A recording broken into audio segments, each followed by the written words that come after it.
Want to expand the reach of your content? Start a podcast.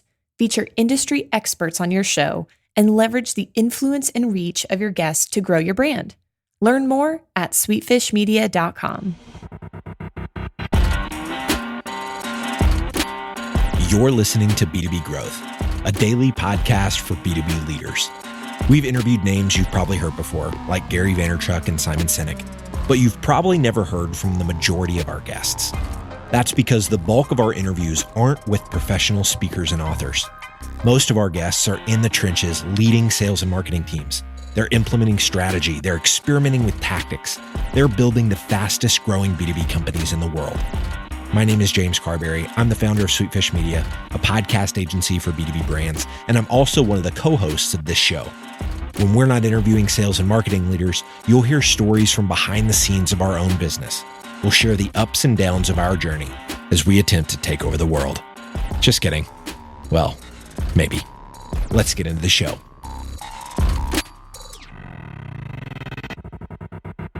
Welcome back to the B2B Growth Show. I'm your host for today's episode, Sean Blackburn with Sweetfish Media. I'm joined today by Dani Fankhauser, and she is a director of content over at Reflektive. Dani, how are you doing today? I'm doing good. Great to be here. Thanks for having me. Absolutely. Thanks for joining us. Today, we're going to be talking about how to scale your content marketing program with webinars. But before we jump into that, I'd love to give people a little bit of background on yourself and what you guys are up to over at Reflektive these days. Yeah, so my background is actually in journalism. I did my master's over at Northwestern and worked at a couple media companies, Mashable and Bustle, really Cool. kind of reinventing the business model of journalism, and then moved into content marketing. So a deep background in creating content and appealing to an audience, really building something that resonates. And so that's kind of what I bring to Reflektive. And Reflektive has been around for about 5 years. And what drew me to the company was the mission. And the mission is to help employees and managers work better together, employee engagement surveys, performance management. And basically, we think of the technology as a way to improve conversations that are happening at work. So we create a lot of content, mostly targeted at human resources practitioners who are our key buyer, but also at the workforce in general, and just helping educate people about how to have those better conversations at work. Awesome. So I know we're talking about webinars today. Was that something that you guys always done, or is this something that is newer for you guys? We've done it for as long as I've been here. So I've been here 2.5 years. And when I started, we were doing about a webinar every other month and just kind of using it as a way to build our audience. And the webinar program's grown quite a bit. So at one point last year, we were doing 7 webinars per quarter, really experimenting with different formats, different types of presenters, and being able to track and see what works. And so that was really helpful to kind of gather that data and see what was actually driving deals, and then be able to kind of refine our strategies. So now we're back down to 1 webinar per month, which is a good cadence, and we're able to focus on the webinars that we know are actually going to drive opportunities for our sales team. Love that. Yeah, I didn't even really think of that, but different webinars are, or I should say not all webinars are created equal, I would assume. And so playing with that format, what did you guys learn as far as that process? What sort of webinar formats did you try that maybe didn't work? Yeah. So one thing we tried, which you'll see a lot of B2B companies do, is a demo webinar. So what I did is I had our product managers who are really experts on the space do 15 minutes on the philosophy of the product that they're working on, and then a 15-minute demo. And so you're really you're building that authority and thought leadership, but you're also showing people this is what the product looks like. And you would think that format of webinar would really drive a lot of business.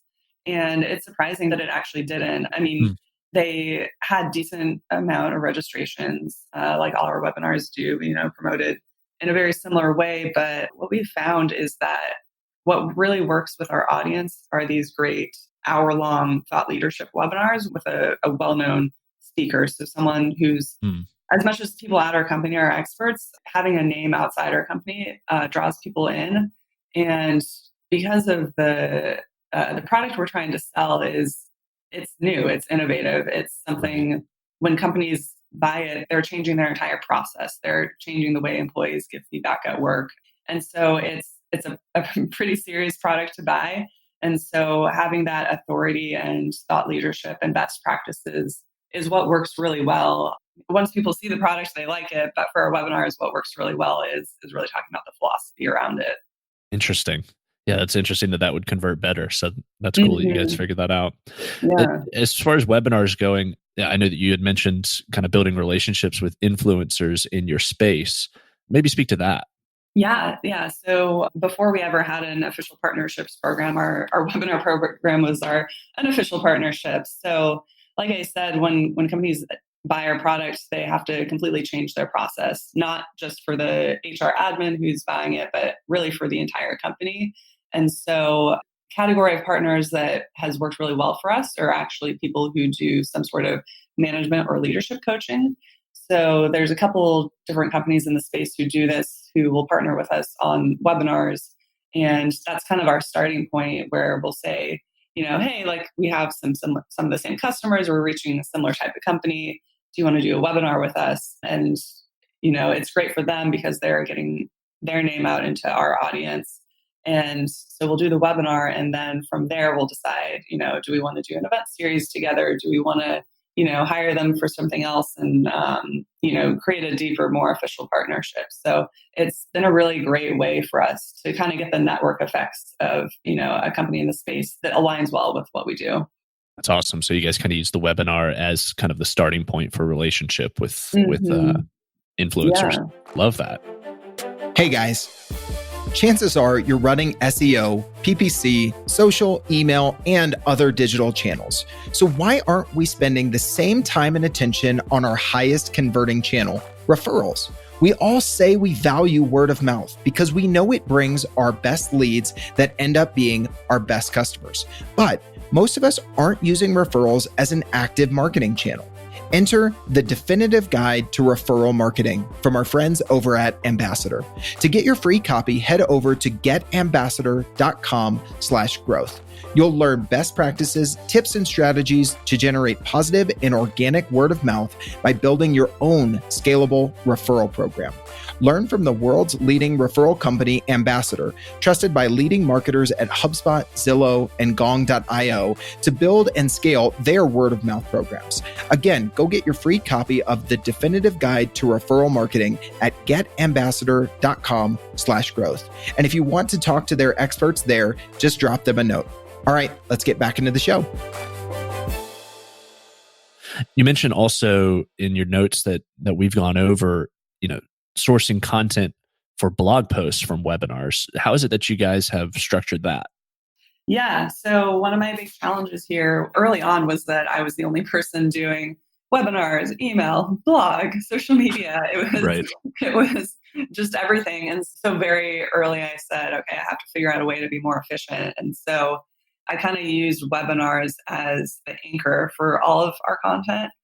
So like I said, maybe we, do a webinar with an influencer and we would ask them, hey, can you write up a blog post that's kind of a preview of what you're going to be talking about? And that would run on our blog. And then we could also write a recap. So a really great trick with webinars is to get a transcript of the webinar itself. And then you can really easily pull quotes and put together a recap blog post.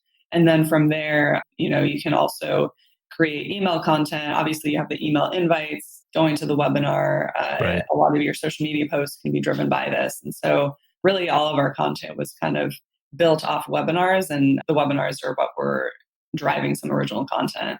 Love that. Yeah, it can kind of be the hub of everything that goes out from there. So, Yeah. And then using the webinar as an offer, what do you mean by that? Using it as an offer. So it's a way to get people into our database that we can then continue to build a relationship with them through email or through inviting them to events. So what we've found is that our sales team might have their target accounts that they want to be reaching out to. And a lot of times when I dig through the analytics, I'll find that the sales team's been reaching out to someone for maybe 2 years and just not really getting a response. And then we'll do a webinar and someone from that company will show up to the webinar and afterwards be interested in buying the product. So that's something that's been really interesting where, a different offer is able to, bring people into a buying cycle, kind of working as more of a magnet rather than, your typical sales outreach. So I think you really need both to reach the different types of buyers and find the right person. Right. Obviously, webinars are very informative in nature. How have you found that to be beneficial for your customers that are looking at you as a potential solution?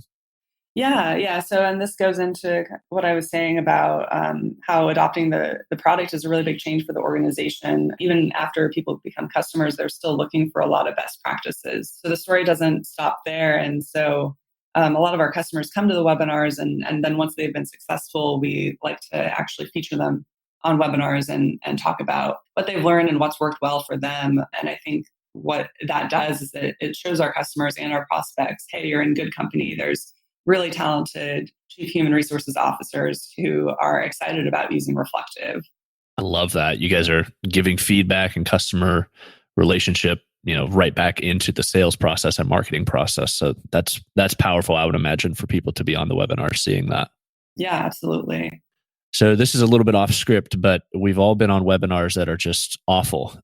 What are some of your pet peeves, or what makes a bad webinar in your mind? The worst thing is someone reading. And so we always do a survey after the webinar where we ask people to rate it. We say, do you have feedback for Reflektive or the presenter? A couple other questions. But yeah, we've had that situation before where someone had really written out all of their content and just didn't know the content well enough. I think you can get away with it sometimes if you know the content really well. It won't sound like you're reading, but it's just obvious. And I think that's what some presenters don't realize is, as much as you think you're sounding natural or that you've written it in a conversational way, the audience always knows. So you never want to read. Absolutely. And if I'm a B2B marketer who's never done a webinar or run one before, what would kind of be the starting point, would you say, for someone who hasn't had much experience running webinars and wants to utilize this strategy? Yeah, webinars, there's just so many details that go into them. So I think you kind of just have to get started. There's kind of first phase is finding the presenter and having them create the content. Second phase is promotion. And then third phase is actual execution. So you kind of have to map that out and then just be ready for things to go wrong. I always joke that, each webinar, something different goes wrong. So you can just never plan for it. It's usually a live event. I know some people who pre-record webinars and then play them live, which I feel like that ends up being more work. But it's a live event. And so there's always going to be a sound issue or a technology issue or someone's slides aren't displaying properly.